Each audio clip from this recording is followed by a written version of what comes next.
धर्मं भजस्व सततं त्यज लोकधर्मा।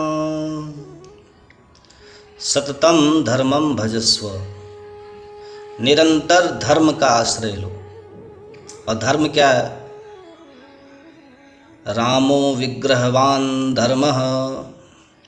राम जी धर्म के प्रत्यक्ष विग्रह रूप हैं। प्रत्यक्ष विग्रह। कोई कहे धर्म क्या है, बोले राम जी को समझ लो, धर्म समझ में आ जाएगा। धर्म का मर्म समझना बहुत कठिन है। माता पिता के प्रति आपका धर्म क्या है, पत्नी के प्रति, भाइयों के प्रति, राष्ट्र के प्रति, मित्र के प्रति, सब के प्रति अलग अलग धर्म है। मित्र धर्म, पितृ धर्म। अब आप राम जी के चरित्र को देख लीजिए, सारे धर्म आपकी समझ में आ जाएंगे। भाई हो तो राम जी जैसा। राम जी भरत को सत्ता देना चाहते हैं, भरत जी राम जी को सत्ता देना चाहते हैं। ऐसा भाइयों का सौहार्द कहीं संसार में मिल सकता है देखने को? भातृधर्म क्या होता है, राम जी से सीख लो। पुत्र धर्म क्या होता है, राम जी से सीखो। कई माँ ने वरदान मांगे, उसमें राम जी को वनवास मांग लिया। अपने पुत्र भरत को गद्दी मांग ली। राम जी को बुलाया गया, सारी बात सुनाई गई।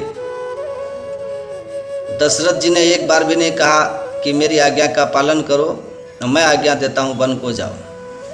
पर माता पिता की सारी बात सुनकर समझ करके राम जी बिना उनकी आज्ञा लिए, यानी दशरथ जी ने आज्ञा नहीं दी थी कि तुम निकलो, और परिस्थिति समझ ली, और पिताजी को बिना किसी संकोच में डाले राम जी तुरंत चले गए।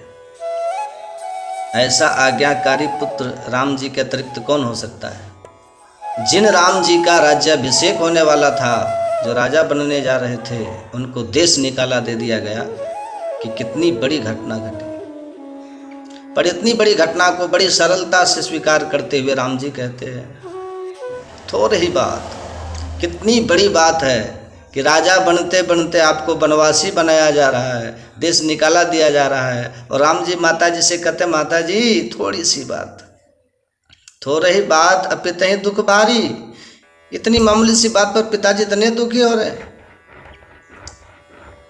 भगवान कहते हैं, माँ मुझे तो इस बात पर विश्वास नहीं होता, इतनी सी बात पर पिताजी इतने दुखी होंगे। होती प्रतीति न मोहि मन तारी। तो पितृ धर्म, पुत्र धर्म देखिए, आज्ञाकारी पुत्र। मित्र धर्म देखिए, जिन जानकी जी का नाम ले ले के पशु पक्षी वृक्ष लताओं से राम जी जानकी जी का पता पूछते हुए करुण क्रंदन करते दंडकारण्य में विचरण कर रहे थे। पर जब सुग्रीव को मित्र बनाया और सुग्रीव ने अपनी व्यथा सुनानी चालू कर दी कि महाराज हम दोनों भैया बाली सुग्रीव बड़े प्रिय भाई थे, प्रीति रही कछु वर्ण न जाए। मैं वर्णन नहीं कर सकता हम दोनों में कितना प्यार था। अब पूरी कहानी सुनाई, कैसे कैसे झगड़ा हुआ सबको मालूम है। बोले जब से उससे झगड़ा हुआ तब से ये ऋषिमुख पर्वत पे रह रहा हूँ, यहीं रहने क्यों आए? बोले यहाँ सापवत आवत नाही। उसको श्राप लगा, वो यहाँ नहीं आ सकता, इसलिए डर के मारे मैं उससे चुपके यहाँ रहता हूँ। और महाराज मुझे केवल मारा ही पीटा नहीं, मेरी पत्नी को भी छीन लिया है। हर लीने सर्वस्व अरु नारी, ताके भय रघुवीर कृपाला, सकल भुवन मह धरो विहाला फिरो विहाला। उसके डर के मारे में भागता फिर रहा हूँ। तो जहाँ अपने प्रिय मित्र की पीड़ा सुनी, तो सुन सेवक दुख दीन दयाला, भड़क उठी दुई भुजा विशाला। अपने प्रियम सखा की पीड़ा सुन के अपनी पीड़ा भगवान भूल गए। भगवान राम, सुनु सुग्रीव में मारी हो बाली ही एके बाण, ब्रह्म रुद्र शरणागत गयो न उभरे प्राण। तुरंत प्रतिज्ञा कर डाली। तो अपनी पीड़ा को भूल करके मित्र की पीड़ा सुनते ही उसके समाधान में राम जी जुट गए। जानकी जी को खोजना तो भूल गए, मित्र की पीड़ा दूर कैसे की जाए इसमें लग गए। बाली का वध किया, सुग्रीव का किष्किंधा में राज्याभिषेक करवाया लक्ष्मण जी को भेज करके। जब तक सुग्रीव का संकट दूर करके उसे राज्य गद्दी नहीं सौंप दी, तब तक राम जी चैन से नहीं बैठे। अब भले ही स्वार्थी सुग्रीव ने राम जी को भुला दिया, जबकि मित्रता में शर्त ये थी कि हम तुम्हारी सहायता करेंगे, तुम हमारी सहायता करना। सुग्रीव ने भी वचन दिया था, मैं वचन देता हूँ कि आपकी पत्नी जानकी जी का मैं पता लगा के ही रहूँगा, क्योंकि मैंने ही देखा था आकाश में जब वो जा रही थी रावण के द्वारा अपहृत होकर, गगन पथ देखी मैं जाता, मैंने अपनी आँखों से देखा था उन्हें। तो राम जी ने तो अपना वादा निभाया, पर सुग्रीव अपना भूल गया। पर एक बार राम जी जिसे अपनाते हैं उसका त्याग कभी नहीं करते। थोड़ा क्रोध तो किया राम जी ने, लक्ष्मण देखो सुग्रीव भी हमको भूल गया, पर वो जानता नहीं जिस बाण से मैंने बाली को मारा वो बाण अभी भी मेरे तरकस में है, कल उसको भी नहीं छोड़ूंगा। ब्रकुटी टेढ़ी करी भगवान राम ने, क्रोध आया, राम जी क्रोध किए और लक्ष्मण जी मुस्कुरा पड़े। राम जी ने कहा हमको क्रोध आ रहा है, तुम्हें हंसी आ रही है। लक्ष्मण जी बोले महाराज आपको क्रोध करना आता ही नहीं। क्यों, तुमने कैसे जाना? बोले प्रभु आपका क्रोध भी बड़ा विचित्र है, अभी आपको सुग्रीव पर क्रोध आ रहा है और मारने की बात का कल की कर रहे हैं, कल मारूंगा। आज का कोई मोड़ तो ठीक नहीं है क्या? कल किसने देखा है? आप कल राजा बनने वाले थे और एक रात में सब पलट गया, इसलिए आप मुझे आज्ञा दीजिए, ये विभाग हमारा है प्रभु, मुझे आप आदेश दे, मैं अभी उसका सर काट के आपके चरणों में रख देता हूँ, अभी उसको मृत्यु दंड दे के आता हूँ। और जैसे धनुर्मास उठाया कि चलने लगे कि राम जी ने तुरंत रोक दिया, सुनो सुनो भाई लक्ष्मण, मारना नहीं, ये थोड़ा डांटना है, वो अपना वादा बोल रहा है इसीलिए।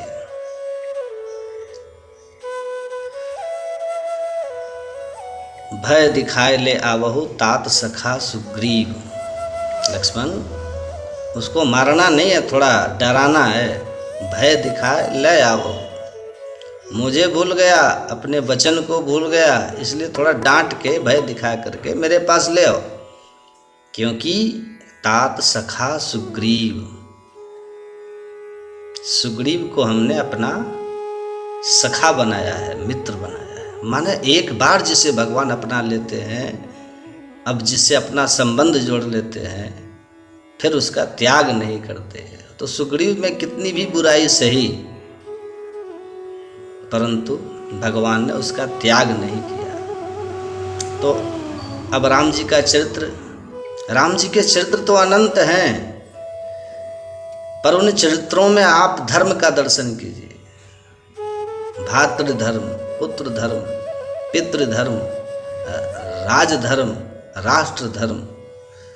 एक राजा का आज भी हम लोग राम राज्य की परिकल्पना करते, क्योंकि राम जी जैसा राजा कोई हुआ ही नहीं। प्रजा को पुत्रवत जो वात्सल्य प्रदान करे, अपना स्नेह प्रदान करे, प्रजा की भावनाओं का दमन नहीं करते, समन नहीं करते। जिसने एक बार कुछ कहा उसकी बात को बड़े ध्यान से सुनते हैं और प्रजा का समाधान करते हैं।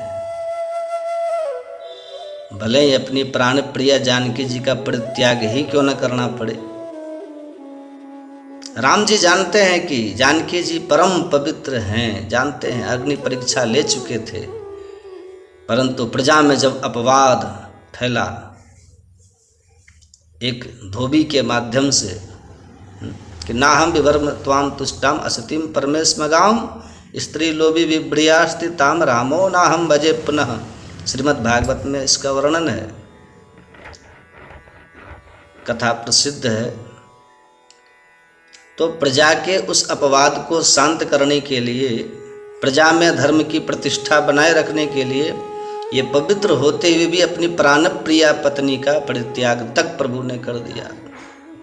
ऐसा प्रजावत्सल, प्रजा की भावनाओं का आदर करने वाला राजा कौन होगा? तो हर दृष्टि से आप देखें, इसलिए एक स्वर में कहा कि रामो विग्रहवान धर्म, धर्म को जानना है तो राम जी के चरित्र को जान लो। धर्मम भजस्व सततम त्यज लोक धर्मा। गौकर्ण जी कहते हैं, पिताजी लोक धर्म का त्याग करके परम धर्म प्रभु की प्राप्ति में प्रयत्न करो। यही जीव का परम धर्म है। सबई पुंसाम परो धर्मो यतो भक्तिरधोक्ष है। जीव का परम धर्म क्या है? आप अपने घर से चले कि चलो सत्संग सुनावे, तो घर से तैयार होकर के आपने मुख्य लक्ष्य क्या बनाया? सत्संग सुनने का। और रास्ते में कोई मित्र मिल गया तो राम राम भी कर लिए, 2 शब्द राजी खुशी के भी पूछ लिए और फिर आगे बढ़ लिए, समय देखते हुए कि कहीं ऐसा न हो कि कथा छूट जाए। लक्ष्य को नहीं भूलना चाहिए। जिस लक्ष्य से आप घर से निकले हो, पता चला कि आए थे सत्संग सुनने के लिए, और कोई ऐसा मित्र मिल गया कि उसे गप सब करने में इतने मस्त हो गए कि बातों बातों में पूरा समय ही सत्संग का निकल गया। ऐसे ही आए थे, हरि भजन को ओटन लगे कपास। हमारा जन्म क्यों हुआ है?